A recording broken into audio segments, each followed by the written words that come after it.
ఉద్యోగుల మీద చేసినటువంటి వ్యాఖ్యలన్నీ కూడా తెలంగాణ ఉద్యోగుల ఆత్మగౌరవాన్ని దెబ్బతీసే విధంగా ఉన్నాయి. కాబట్టి ఇటువంటి మాటల్ని ముఖ్యమంత్రి మాట్లాడడం మంచిది కాదు.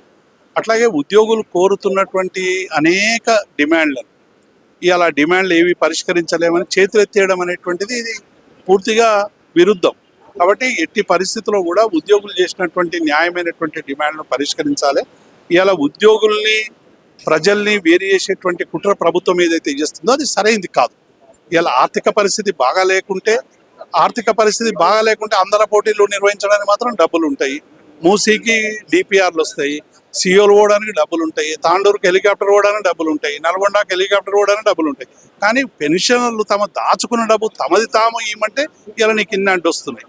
ఇలా డిఏ లేవు, పిఆర్సీ లేదు, ఉద్యోగులు చాలా ఆవేదన ఇంత ఉన్నారు. కాబట్టి ఈ సమస్యలన్నీ పరిష్కరించాలని డిమాండ్ చేస్తా ఉన్నాం. ఉద్యోగులు ఒంటరిగా లేరు. ఇలా రేవంత్ రెడ్డికి మేము చెప్పదలుచుకున్నది ఏంటంటే, మీరు ఉద్యోగ సంఘాలను బెదిరించే ప్రయత్నం చేయకండి, ఉద్యోగ సంఘాలతో సంయమనం పాటించండి, వాళ్ళ సమస్యలు పరిష్కరించండి. మేము కొత్తగా చేసేది ఏం లేదు. ఇలా ఉద్యోగ సంఘాలుగా వాళ్ళందరికీ అండదండగా ఉండి ఆ సమస్యల పరిష్కారం కోసం మేము కూడా ఉన్నామని ఒక బాధ్యత గలటువంటి ఉద్యోగ సంఘాల నాయకులుగా, ఎందుకంటే తెలంగాణ ఉద్యమంలో పాల్గొన్నటువంటి వాళ్ళుగా, తెలంగాణ ఉద్యోగుల సమస్యల పరిష్కారంలో నిరంతరం కృషి చేసినటువంటి సంఘ నాయకులుగా ఇలా ఒక సామాజిక బాధ్యతగా ఈ సమావేశాన్ని నిర్వహించడం, త్వరలోనే విస్తృత స్థాయి సమావేశం పెట్టుకుంటాం, అందరితో సమన్వయం చేస్తాం. అది పూర్తిగా దుర్మార్గం. ఇక దానికి అసలు పరాకాష్ట, ఆయన భాషకి పరాకాష్ట, ఆయన మాటకి పరాకాష్ట, మొత్తం ఇంటోటోగా కూడా ఎట్టి పరిస్థితుల్లో కూడా ముఖ్యమంత్రి అనేటువంటి నాయకుడు ఇట్లా మాట్లాడడం అనేది కరెక్ట్ కాదు. కాబట్టి డెఫినెట్ గా దాన్ని తీవ్రంగా ఖండిస్తా ఉన్నాం. అప్పు పుట్టకుంటే మళ్ళీ అందల పోటీలు ఎందుకు రద్దు చేసుకోరాదా? మన అందల పోటీలు నాకు ఎవడు పైసలు ఇస్తలేడని చెప్పి అందల పోటీలకు రామప్పకి తీసుకుపోతున్నారు, నాగార్జున సాగర్ తీసుకుపోతున్నారు, చార్మినార్ దగ్గర పరేడ్ చేపిస్తున్నారు. మరి ఈ అన్ని డబ్బులు ఎక్కడి నుంచి వస్తున్నాయి? 200 కోట్ల రూపాయలు పెట్టి ఇలా మొత్తం హైదరాబాద్ అంతా కూడా పెయింటింగ్ లేపిస్తున్నారు, ఏమేమో పెడుతున్నారు. మళ్ళీ ఇవన్నిటికీ డబ్బులు ఎక్కడి నుంచి వస్తున్నాయి? కాబట్టి డబ్బులు లేవనేటువంటిది ఒక బూచి. ఆ బూచి పేరు మీద ఉద్యోగులు పుట్టగొట్టేటువంటి పని చేస్తాము. దీన్ని డెఫినెట్ గా మేము నిరసిస్తాం, దీన్ని ప్రజల్లోకి తీసుకుపోతాం.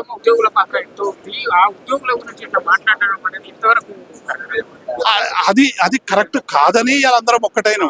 ఇవాళ రేవంత్ రెడ్డి మాటలతోనే ఇలా మేమందరం ఒకటి కావాల్సినటువంటి ఒక ప్రత్యేకమైనటువంటి పరిస్థితి వచ్చింది. డెఫినెట్ గా ఈ పరిస్థితిని అధిగమించడానికి ముఖ్యమంత్రి చేతనే మా డిమాండ్లన్నీ తీసుకుంటాం. ఇవాళ ముఖ్యమంత్రిని కోసుకోవడానికో, ముఖ్యమంత్రిని వండక తినడానికో మేము ఎవరం లేవు. ముఖ్యమంత్రిని గౌరవించి ముఖ్యమంత్రి కూర్చున్నాం కాబట్టి జీవోలు విడుదల చేపిస్తాం.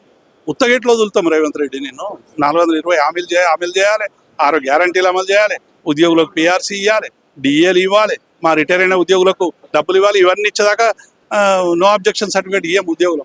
డెఫినెట్ గా మా అందరికి ఇచ్చిన తర్వాతనే మీరు రిలీవ్ కావాలి. స్పష్టమైన తేడా కనబడతా ఉంది. ఆనాటి ఉద్యోగులు మా కేసీఆర్ 43% ఇచ్చిండు. ఎన్నడన్నా నా ఆర్థిక పరిస్థితి బాగాలేదని చెప్పిండ? 30 తర్వాత ఇచ్చిండు, 73% ఇచ్చిండు. ఎన్నడూ కూడా అట్లా అనలేదు కదా. కాబట్టి డెఫినెట్ గా ఈ ఇష్యూల పట్ల అన్నిటి మీద కూడా మేము త్వరలోనే చర్చించుకొని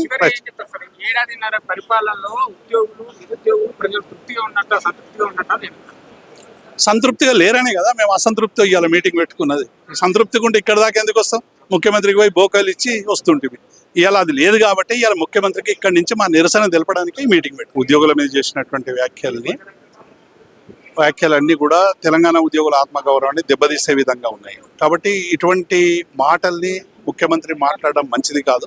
అట్లాగే ఉద్యోగులు కోరుతున్నటువంటి అనేక డిమాండ్లను ఇవాళ డిమాండ్లు ఏవి పరిష్కరించలేమని చేతులెత్తేయడం అనేటువంటిది ఇది పూర్తిగా విరుద్ధం. కాబట్టి ఎట్టి పరిస్థితుల్లో కూడా ఉద్యోగులు చేసినటువంటి న్యాయమైనటువంటి డిమాండ్లను పరిష్కరించాలి. ఇవాళ ఉద్యోగుల్ని ప్రజల్ని వేరు చేసేటువంటి కుట్ర ప్రభుత్వం ఏదైతే చేస్తుందో అది సరైనది కాదు. ఇలా ఆర్థిక పరిస్థితి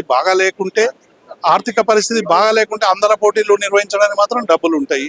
మూసీకి డిపిఆర్లు వస్తాయి, సియోలు పోవడానికి డబ్బులు ఉంటాయి, తాండూరుకి హెలికాప్టర్ పోవడానికి డబ్బులు ఉంటాయి, నల్గొండకి హెలికాప్టర్ పోవడానికి డబ్బులు ఉంటాయి. కానీ పెన్షనర్లు తమ దాచుకున్న డబ్బు తమది తాము ఇవ్వమంటే ఇలా నీకు ఇన్ని అంటూ వస్తున్నాయి. ఇలా డిఏ లేవు, పిఆర్సీ లేదు, ఉద్యోగులు చాలా ఆవేదన ఇంత ఉన్నారు. కాబట్టి ఈ సమస్యలన్నీ పరిష్కరించాలని డిమాండ్ చేస్తా ఉన్నాం. ఉద్యోగులు ఒంటరిగా లేరు. ఇలా రేవంత్ రెడ్డికి మేము చెప్పదలుచుకున్నది ఏంటంటే, మీరు ఉద్యోగ సంఘాలను బెదిరించే ప్రయత్నం చేయకండి, ఉద్యోగ సంఘాలతో సంయమనం పాటించండి, వాళ్ళ సమస్యలు పరిష్కరించండి. మేము కొత్తగా చేసేది ఏం లేదు. ఇలా ఉద్యోగ సంఘాలుగా వాళ్ళందరికీ అండదండగా ఉండి ఆ సమస్యల పరిష్కారం కోసం మేము కూడా ఉన్నామని ఒక బాధ్యత గలటువంటి ఉద్యోగ సంఘాల నాయకులుగా, ఎందుకంటే తెలంగాణ ఉద్యమంలో పాల్గొన్నటువంటి వాళ్ళుగా, తెలంగాణ ఉద్యోగుల సమస్యల పరిష్కారంలో నిరంతరం కృషి చేసినటువంటి సంఘ నాయకులుగా ఇలా ఒక సామాజిక బాధ్యతగా ఈ సమావేశం నిర్వహించడం, త్వరలోనే విస్తృత స్థాయి సమావేశం పెట్టుకుంటాం, అందరితో సమన్వయం చేస్తాం. అది పూర్తిగా దుర్మార్గం. ఇక దానికి అసలు పరాకాష్ట, ఆయన భాషకి పరాకాష్ట, ఆయన మాటకి పరాకాష్ట, మొత్తం ఇంటోటోగా కూడా ఎట్టి పరిస్థితుల్లో కూడా ముఖ్యమంత్రి అనేటువంటి నాయకుడు ఇట్లా మాట్లాడడం అనేది కరెక్ట్ కాదు. కాబట్టి డెఫినెట్ గా దాన్ని తీవ్రంగా ఖండిస్తా ఉంటాం. అప్పు పుట్టకుంటే మళ్ళీ అందల పోటీలు ఎందుకు రద్దు చేసుకోరాదా? మన అందల పోటీలు నాకు ఎవడు పైసలు ఇస్తలేడని చెప్పి అందల పోటీలకు రామప్పకు తీసుకుపోతున్నారు, నాగార్జున సాగర్ తీసుకుపోతున్నారు, చార్మినార్ దగ్గర పరేడ్ చేపిస్తున్నారు. మరి ఈ అన్ని డబ్బులు ఎక్కడి నుంచి వస్తున్నాయి? 200 కోట్ల రూపాయలు పెట్టి ఇలా మొత్తం హైదరాబాద్ అంతా కూడా పెయింటింగ్ లేపిస్తున్నారు, ఏమేమో పెడుతున్నారు. మళ్ళీ ఇవన్నిటికీ డబ్బులు ఎక్కడి నుంచి వస్తున్నాయి? కాబట్టి డబ్బులు లేవనేటువంటిది ఒక బూచి. ఆ బూచి పేరు మీద ఉద్యోగులు పుట్టగొట్టేటువంటి పని చేస్తారు. దీన్ని డెఫినెట్ గా మేము నిరసిస్తాం, దీన్ని ప్రజల్లోకి తీసుకుపోతాం.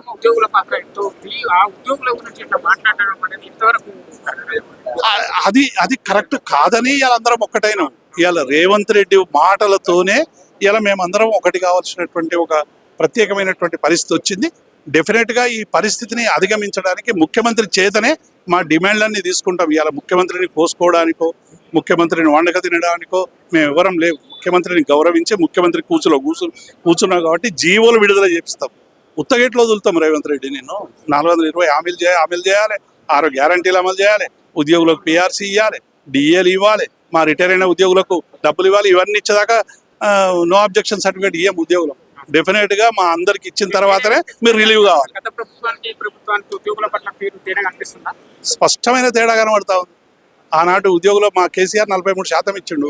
ఎన్నడన్నా నా ఆర్థిక పరిస్థితి బాగాలేదని చెప్పిండ? 30 తర్వాత ఇచ్చిండు, 73% ఇచ్చిండు. ఎన్నడూ కూడా అట్లా అనలేదు కదా. కాబట్టి డెఫినెట్ గా ఈ ఇష్యూల పట్ల అన్నిటి మీద కూడా మేము త్వరలోనే చర్చించుకొని